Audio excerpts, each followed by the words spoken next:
It's Kat from Kattalestv. I'm actually baking right now.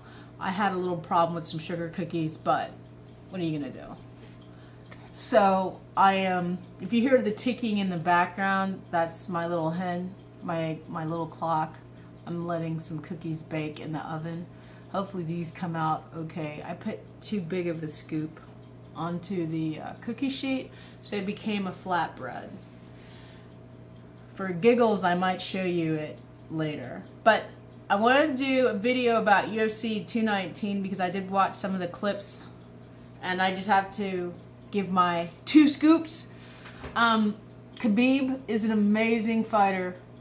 I've liked him since I saw a documentary about him in his native country, and he was introduced, and he introduced his dad, his coach, and it was in some beat up gym, and these guys were training so hard and they were so disciplined, and he talked about, you know, his running and his fighting bears, and just like, wow. And when I first saw Khabib, I thought, one, this is a guy on a whole nother level.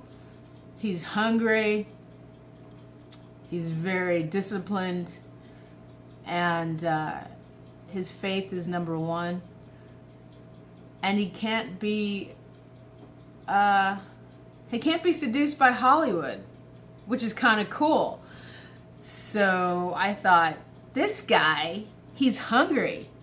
Who the hell's gonna beat him? I'm sorry, and you guys know I love Conor McGregor, but I don't think Conor McGregor can beat Khabib. I mean, the dude is unstoppable, and his longevity and his training, he can go 5 rounds, pounding and kicking and ground game. He's not going to gas out. So I think Dana White's in a lot of trouble because Dana White loves Conor McGregor.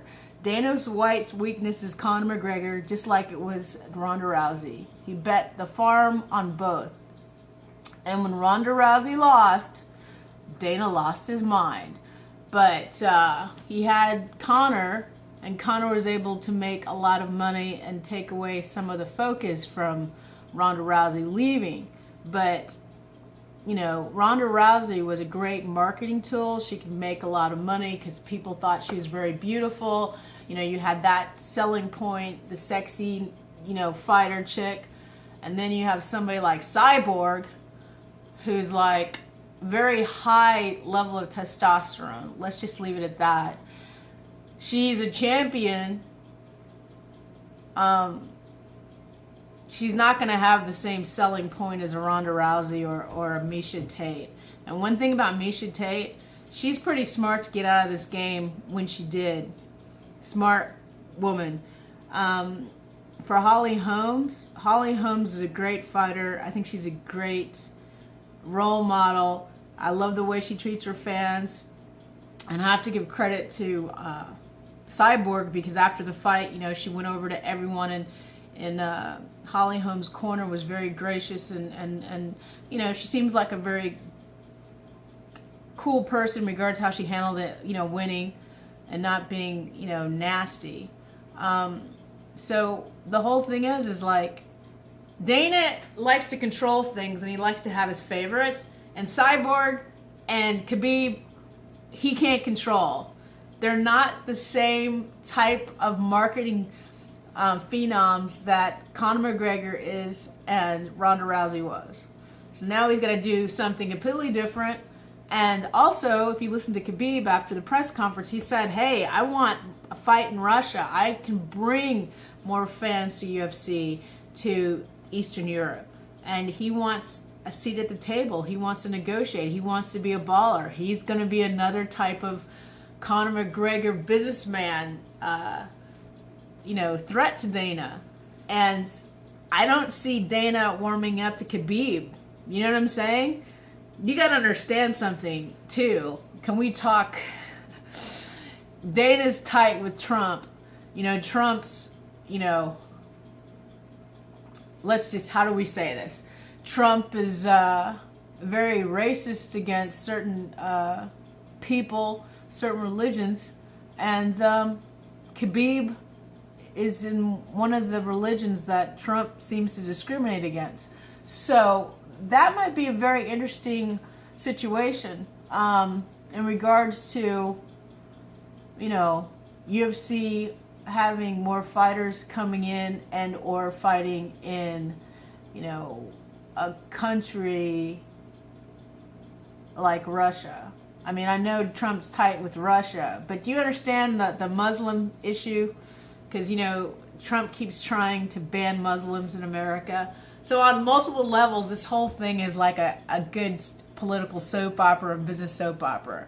Because I look at things on a whole different level. I'm not just thinking about fighting. I'm thinking about, you know, world events and politics and religion and business connections, and how, you know, Fox pushes the narrative with Trump, and also UFC is on Fox, and also, you know, William Morris Endeavor owns UFC. So all this stuff becomes connected in a swirling pot of intrigue. So, like I said, I don't see the love. The love Dana has for Conor McGregor is palatable.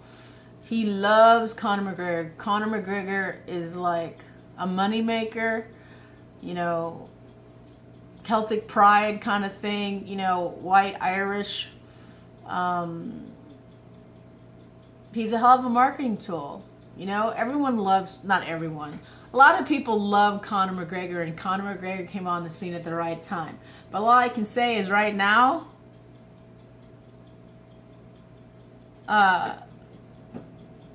if Conor and Khabib,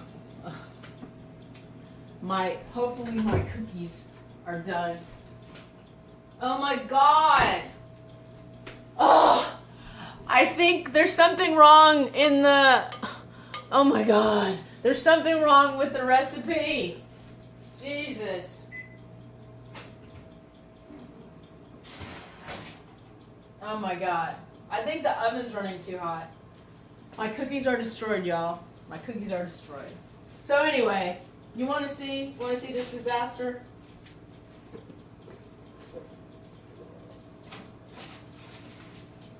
Jesus. Horrible. Ugh. Anyway. What am I going to do?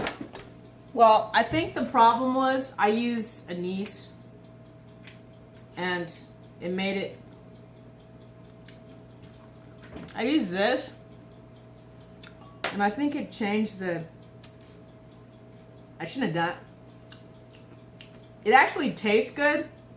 I just don't know why it doesn't keep its shape. I don't know. I didn't put too much butter in it. Regardless. Anyway, what was I talking about? I was talking about those guys fighting and Dana White loving Conor so much. I feel like I got hella ADD right now. But it's actually really good. It's just that it's not, the recipe's not right. But, you know, I'm not going to feel too bad about this because, like life, sometimes mistakes happen and you got to learn from them. But yes, in regards to Khabib, I don't think there's anybody that can beat him. The sad thing about Holly Holmes, right now she's on a losing streak. And Cyborg is too big and powerful. I don't know how anyone can beat Cyborg. You know one thing that could happen? An interesting pay-per-view idea is if Cyborg fights a dude. Because, I'm serious. I don't see a woman being able to beat Cyborg. Her testosterone level is just too damn high. So, what are you going to do? As for Khabib, I don't see anybody really beating him either. I think he could fight Tony Ferguson, and it could be an interesting fight for a couple rounds, but Khabib could destroy him. Khabib's on a whole nother level. His mindset, he's on other goals, you know what I'm saying? When you're hungry and you come from a poor country and your dad's been training you since you were a kid and you know what it's like to be hungry, you're going to fight different than a guy who's had a different life. The terrain where he lives is different. Running up hills. His cardio is sick. You got the different altitude. His breath control. Actually, this is really good. He just looks messed up. So, all I'm trying to say is, be careful what you wish for, Dana, because the world has a funny way of flipping you on your butt. And everything's changed. The other funny thing about Dana is 1 minute he was talking trash about GSP for a while, saying, you know, he's never going to fight again. I mean, I got videos of that. Check my archives of Dana White talking GSP. And then finally GSP fights. He wins. And then Dana White says, oh, I knew GSP was going to come in and leave and not want to fight again. He goes back to talking trash. Everybody knows, especially now, GSP is a hell of a fighter. And he fights when he wants to fight. And he doesn't allow Dana White to control him and push him to make a move. He makes a move when he wants to. And with Dana White dealing with a big ego and a lot of money, and he wants people to do what he wants. And if he can't control him, he wants to do business with him, like Conor, but you can't control Khabib, you can't control GSP, and you can't control Cyborg. That's just my cookie crumble. So anyway, this is Kat of Kattalestv. I'm going to make some chocolate chip cookies. They're going to be good. But like I said, these are, whatever this is really good. It just looks fucked up. So, take care and I'll talk to you soon. Bye. Oh yeah, subscribe, check out other videos, and follow me on social media. Arrivederci, America, and all the other people all over the world who watch my channel. What is that? Merci, Dankeschön, Domregato, Sheshe, and so on and so on, and Scooby-Doo.